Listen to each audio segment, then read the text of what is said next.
envision the Mobile Arts Lab as inspiration on wheels, and it rolls into the community. Sometimes young people may never have seen some of the things that they'll be able to see as a result of having art come to them. It's not a mobile arts lab with art in it. It is an actual art destination. They'll remember back, hopefully, one day a van came and the doors opened. Our thrust as the board is education, educational programming, education in the arts, education in culture, and I think it's a two-way street. When they can't come, we miss something.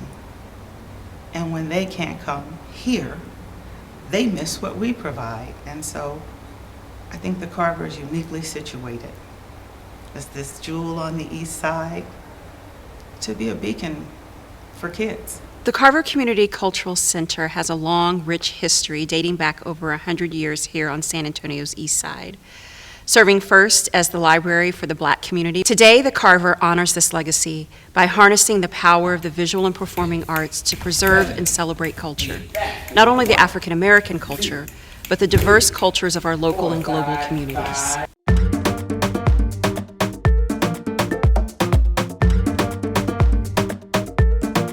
Equity and access are the core principles of what we do. It's why we exist, to make it affordable, to make it available, to make it accessible. And while we've gone far in addressing the economic access portion, there are still many barriers that prevent folks in our community from coming to the Carver. One of the things that I discovered when I first started working here was that a lot of my students had never seen a live production. So if we can bring that to students, I feel like we would have less discipline problems, we would have better attendance, because now you're giving them something to engage in that they love to do. Some of our parents don't have cars. If they do have cars, sometimes they're broken down, they don't have money for gas. Some of our kids live with their abuelos, their grandparents, and their grandparents are just trying to, get food on the table and get them to school.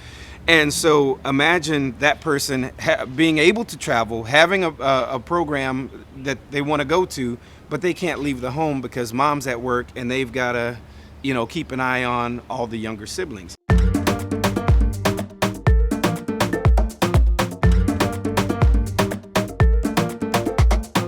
Imagine pop-up concerts, poetry readings, and storytellings.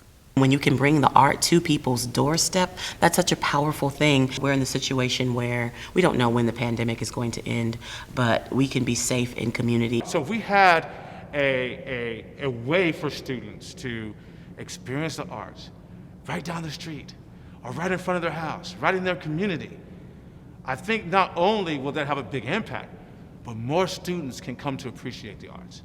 It's just like a community, and it helps me focus more, and it's an open thing, and it's something I would do if it was open for us to do it. Art inspires me to do more than what I expect. This lab is a perfect addition to getting our kids to where they need to be. So if you bring it to them, that relieves that stress and that convenience. Convenience is big for me. If you can bring something to me, then I can bring the kids there. Once one kid sees it, then the next kid sees it, then they start talking about it, and then it's the talk of the town. I believe if the kids have that one encounter with art, whatever it looks like for them, that's going to give them hope, and I see that hope is missing with a lot of us now. Through the Mobile Arts Lab, we all have an opportunity to work together to ensure that our most vulnerable and most in-need communities have an opportunity to reap all the rich benefits that an arts-rich life is. And it's going to be fantastic when we hear those same stories from kids who may have never even visited the Carver, but the Carver actually came to them, and they were inspired in their own backyard by people that look like them.